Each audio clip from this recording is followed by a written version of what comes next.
Hi friends, comedy റൊമാൻസും ഫ്രണ്ട്ഷിപ്പൊക്കെ നടന്ന the comic Maang എന്ന Chinese ഡ്രാമയാണ് മലയാള explanation episode 3 ആണ്. നേരെ നമുക്ക് വീഡിയോയിലോട്ട് പോകാം. കഴിഞ്ഞ എപ്പിസോഡിൽ നമ്മൾ ഈയുടെ ബാക്ക്ഗ്രൗണ്ട് അസിസ്റ്റന്റ് ഡ്രാമ ക്ലബിലുള്ള ഒരാളാണ് കണ്ടുപിടിച്ചത്. അതാരായിരിക്കും എന്ന് പറഞ്ഞ് ചിന്തിച്ച് നിൽക്കുന്ന ആളുടെ അടുത്തേക്ക് ആ സീനിയർ വരുന്നുണ്ട്. സീനിയർ വന്നപ്പോൾ തന്നെ നമ്മൾ ചോദിക്കുന്നുണ്ട്, സീനിയറാണോ ഈ പടം വരച്ചതെന്ന്. അപ്പോൾ സീനിയർ പറയുന്നുണ്ട്, അതെ ഞാൻ ഈ പടം വരച്ച. അപ്പോഴാണ് ആ സീനിയറിന് കത്തുന്നത് നമ്മൾ സുവും സീനിയറിനെ പോലെ ഈയുടെ അസിസ്റ്റന്റ് ആണ്. അപ്പൊ നീയും എന്നെ പോലെ അവന്റെ അസിസ്റ്റന്റ് ആണോ? ആ അതെ എന്ന് നമ്മൾ സോ പറയുന്നുണ്ട്. അങ്ങനെ അവർ രണ്ടുപേരും നല്ല ഫ്രണ്ട്ലി ആയിട്ട് സംസാരിക്കുന്നുണ്ട്. ഇവരിങ്ങനെ ഫ്രണ്ട്ലി ആയിട്ട് സംസാരിക്കുന്നത് നമ്മൾ ലൂഡ് ആവുന്നുണ്ട് നോട്ടീസ് ചെയ്യുന്നുണ്ട്. ഇവർക്ക് നേരത്തെ പരിചയമില്ലല്ലോ, പിന്നെ എന്തോ ഇവർ ഇതിനു വേണ്ടി സംസാരിക്കുന്നതെന്ന് അവർക്ക് നല്ല കൺഫ്യൂഷൻ ഉണ്ട്. അടുത്ത സീനിൽ കാണിക്കുന്ന ഈയുടെ വീട്ടിൽ വർക്ക് ചെയ്തുകൊണ്ടിരിക്കുന്ന സുവനെ തന്നെയാണ്. നമ്മുടെ ഈ ആണെങ്കിൽ ലൂഡോനെ വെച്ചൊരു ഡ്രാഫ്റ്റ് വരച്ചിട്ട് നമ്മൾ സുവനെ കാണിക്കുന്നുണ്ട്. അപ്പൊ നമ്മൾ സുവ പറയുന്നുണ്ട്, ഇത് നീ നേരത്തെ വരച്ച കോമിക്കിന്റെ അത്ര വന്നിട്ടില്ല. ആ അതെ അല്ലേ, എനിക്കും തോന്നിയായിരുന്നു. ലുഡോനെ പോലെ ഒരു ക്യാരക്ടറിനെ കൊണ്ട് ഈ ഒരു കോമിക്ക് മുന്നോട്ട് കൊണ്ടുപോകാൻ പറ്റുമെന്ന് എനിക്ക് തോന്നില്ല. ലുഡോനേക്കാൾ ഇച്ചിരി കൂടി ഇൻട്രസ്റ്റിംഗ് ആയിട്ടുള്ള ഒരു ക്യാരക്ടർ ഉണ്ടായിരുന്നെങ്കിൽ. അല്ല സോ, നിനക്ക് ആരെങ്കിലും സജസ്റ്റ് ചെയ്യാവോ? നിനക്ക് എന്നെ വരച്ചൂടെ? അത് ശരിയാണല്ലോ, എന്നാൽ നാളെ തൊട്ട് ഞാൻ നിന്നെ ഒബ്സർവ് ചെയ്യാം. നമ്മൾ ഈ ഒരു പ്രത്യേകത ഉണ്ട്, അവൻ വരയ്ക്കുന്ന കോമിക്സിലെ എല്ലാ ക്യാരക്ടേഴ്സും റിയൽ ലൈഫിലുള്ളതാണ്.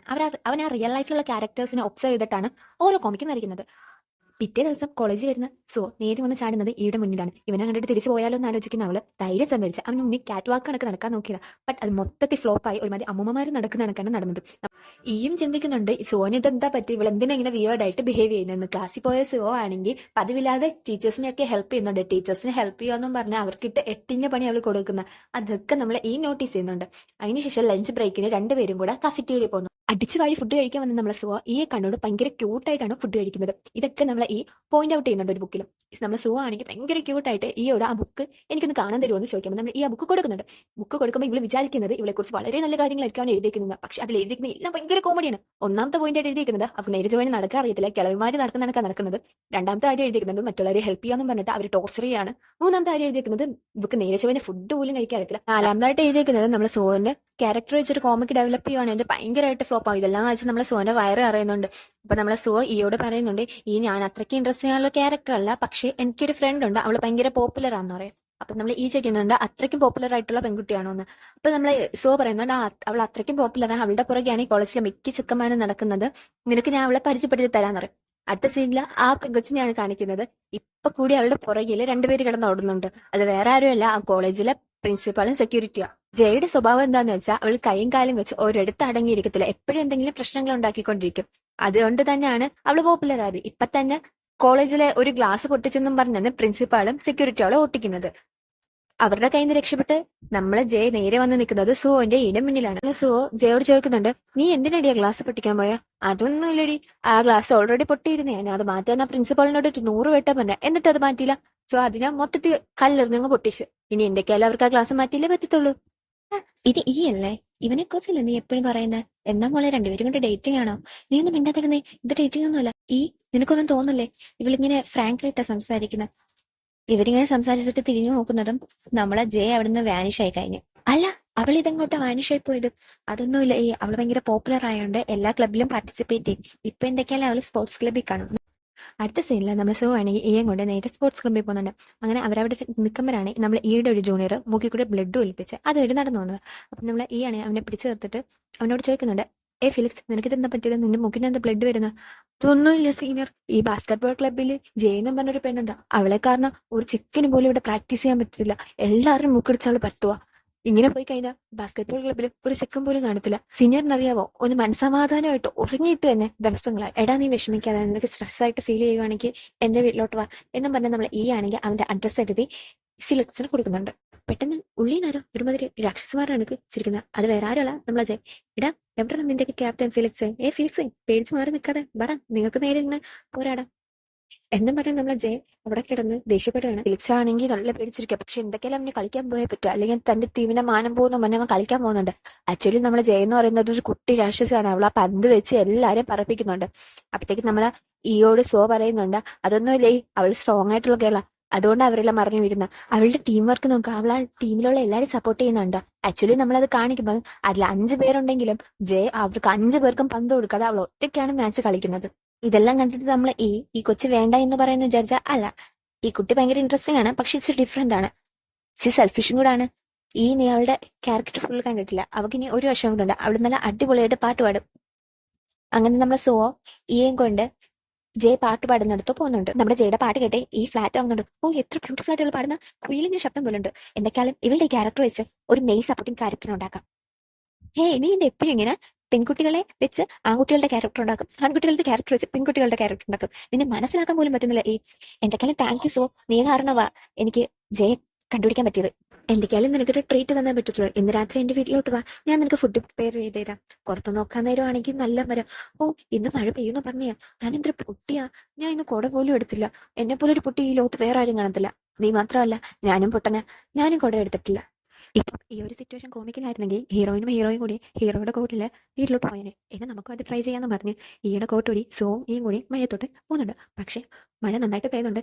രണ്ടുപേരും പകുതിക്ക് വെച്ച് തന്നെ തിരിച്ചു വരുന്നുണ്ട്. കോമിക്കായാലും ലോജിക്കൊക്കെ വേണ്ടേ? ഇത്രയും വലിയ മഴയില്ലേ, ഇത്രയും ചെറിയ കോട്ട് വെച്ച് എങ്ങനെ വീട് വരെ പോവാനാ?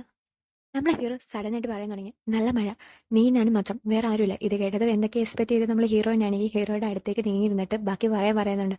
ബാക്കി എന്തോ വല്ല പ്രീതവും വന്ന് പിടിച്ചോണ്ട് പോയാൽ എന്തോ ചെയ്യുമെന്ന് അവൻ ചോദിക്കുമ്പോൾ ഇത് കേട്ടത് നമ്മൾ സുഖമാണെങ്കിൽ മനസ്സിൽ ചിന്തിക്കുന്നുണ്ട്, ഇവൻ റൊമാൻറ്റിക് കോമിക്കാണോ എഴുതുന്നത് അത് ഹൊറർ കോമിക്കാണോ എഴുതുന്നതെന്ന്.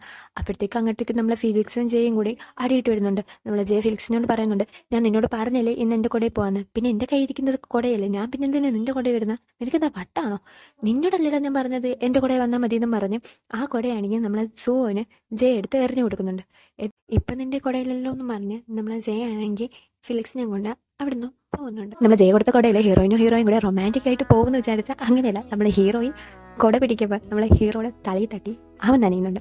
തിരിച്ച് ഹീറോ റൊമാൻറ്റിക് ആയിട്ട് കൊട പിടിക്കുമ്പോൾ ആ വെള്ളം മൊത്തം ഹീറോയിൻ്റെ തലയിലാവുന്നുണ്ട്. കാറിന്റെ വെള്ളം ഹീറോയിന്റെ ദേഹത്ത് തെറിക്കാതിരിക്കാൻ വേണ്ടി നമ്മൾ ഹീറോ മാറ്റി നിർത്തുമ്പോഴും രണ്ടുപേരെ ദേഹത്തു കൂടി വെള്ളം തെറിപ്പിച്ചുകൊണ്ട് കാർ പോകുന്നുണ്ട്. ഇവരിങ്ങനെ പോകുന്നത് തന്നെ മറ്റുള്ളവർ വിയേർഡായിട്ടാണ് നോക്കി നിൽക്കുന്നത്. അടുത്ത സീനിലെ ഹീറോ സോനോട് പറഞ്ഞ കണക്ക് തന്നെ അവർക്ക് നല്ല ഡെലീഷ്യസ് ആയിട്ടുള്ള ഫുഡ് പ്രിപ്പയർ ചെയ്ത് കൊടുക്കുന്നുണ്ട്. അവിടെ അത് നന്നായിട്ട് എൻജോയ് ചെയ്ത് കഴിച്ചിട്ട് അടിപൊളി എന്നൊക്കെ പറയുന്നുണ്ട്. അപ്പോൾ ഈ ആണെങ്കിൽ സോനോട് ചോദിക്കുകയാണ്, അല്ല നീ ജയ എങ്ങനെ പരിചയപ്പെട്ടു? എനിക്ക് അവളുടെ ക്യാരക്ടർ ഭയങ്കര ഇൻട്രസ്റ്റിംഗ് ആയിട്ട് തോന്നുന്നുണ്ട്, അവളെക്കുറിച്ച് കൂടുതൽ അറിയണമെന്നുണ്ട്, നീ എനിക്ക് അവളെക്കുറിച്ച് കൂടുതലൊന്ന് പറഞ്ഞു തരാമോ? ഇത് കേട്ടതും നമ്മൾ സോന് ടെൻഷൻ ആവാൻ തുടങ്ങി. താനായിട്ട് പരിചയപ്പെടുത്തി കൊടുത്ത ജയെ തനിക്കൊരു പാരയാവുമെന്ന് അവർക്ക് നല്ല ടെൻഷനുണ്ട്. അപ്പോഴത്തേക്കും അങ്ങോട്ടേക്ക് ഫിലിക്സ് ഓടി വരുന്നുണ്ട്. അപ്പോൾ നമ്മൾ ഹീറോ ചോദിക്കുന്നുണ്ട്, എന്താണ് പറ്റിയ, എന്തെങ്കിലും പ്രോബ്ലം ആണോ, ഞാൻ പോലീസിനെ വിളിക്കട്ടെ? പോലീസിനെ ഒന്നും വിളിക്കണ്ട, ആ ജയ എന്നെ ടോർച്ചർ ചെയ്തുകൊണ്ടിരിക്കുക, അവളുടെ ശല്യം എനിക്ക് സഹിക്കാൻ വയ്യ. അവൾ നിന്നെ ടോർച്ചർ ചെയ്തെന്നോ? വൈകുന്നേരം നീ അവളുടെ കൂടെ പോകുന്ന ഞാൻ കണ്ടാണല്ലോ, കൂടെ പോയെന്നോ? അവളെന്നെ പിടിച്ച് വലിച്ച് കൊണ്ടുപോയെന്ന് പറ. സീനിയർ, ഞാൻ കുറച്ച് നേരത്തേക്ക് വിടിരുന്നോട്ടെ. അപ്പോൾ ഫിലിക്സ് നോക്കാൻ നേരം ഹീറോയുടെ ലാപ്ടോപ്പിൽ ഒരു മ്യൂസിക് കാണുന്നുണ്ട്. അവനത് പ്ലേ ചെയ്യുന്നുണ്ട്. അവൻ ആക്ച്വലി ഇൻസോമീനിയുള്ളതാണ്. പക്ഷെ ആ മ്യൂസിക് കേട്ടതും അവൻ അറിയാതെ തന്നെ ഉറങ്ങി വീഴുന്നുണ്ട്. അതാരാ പാടിയെന്ന് വെച്ചാൽ നമ്മൾ ജയാണ്. ഹീറോയ്ക്കാണെങ്കിൽ കോമിക്ക് വരച്ച് കൈ നല്ല വേനയുണ്ടെന്ന് പറഞ്ഞ് നമ്മളെ സോ ആണെങ്കിൽ ഈക്ക് വേണ്ടിയുള്ള പെയിൻ കില്ലർ വാങ്ങി അവനെ വെയിറ്റ് ചെയ്ത് നിൽക്കുമ്പോൾ നമ്മൾ ഈ ആണെങ്കിൽ അവൻ്റെ കോമിക്കിലെ ക്യാരക്ടർ ഡെവലപ്പ് ചെയ്യാൻ വേണ്ടി ജയയുടെ പുറകെ നടക്കാണ്. ഇത് കണ്ടപ്പോൾ നമ്മളെ സോന് നല്ല വിഷമാവുന്നുണ്ട്. ഇനിയിപ്പോൾ ഈക്ക് വല്ലതും ജയ ഇഷ്ടപ്പെടുമോ എന്നാണ് അവളുടെ പേടി. അടുത്ത സീനിൽ നമ്മൾ ഹീറോയ്ക്ക് അവൻ്റെ എഡിറ്ററിൻ്റെ കയ്യിൽ നിന്ന് കോൾ എഴുതുന്നുണ്ട്. നീ ഇപ്പോൾ ഡെവലപ്പ് ചെയ്തിട്ട ജയുടെ ക്യാരക്ടർ നല്ല ഇൻട്രസ്റ്റിംഗ് ആയിട്ടുണ്ട്, പക്ഷേ മെയ്യുടെ ക്യാരക്ടറിന് ഒരു പ്രോബ്ലം ഉണ്ടല്ലോ. അവളെപ്പോഴും എന്തിനാ ഹീറോയുടെ പേര് മാത്രം പറഞ്ഞുകൊണ്ടിരിക്കുന്നത്? അവൾക്ക് എന്താ ഡയലോഗൊന്നും വരത്തില്ലേ? അതൊന്നുമില്ല, മെയ് എന്ന് പറയുന്നത് ഒരു ഷൈ പേഴ്സണാ, അതുകൊണ്ടാ. അവളെക്കുറിച്ച് തെറ്റായിട്ടൊന്നും വിചാരിക്കണ്ട. അതിന് ഞാൻ അവളെക്കുറിച്ചല്ല തെറ്റായിട്ട് പറഞ്ഞത്, പൊട്ടാ, ഞാൻ നിന്നെക്കുറിച്ച് തെറ്റായിട്ട് പറഞ്ഞത്.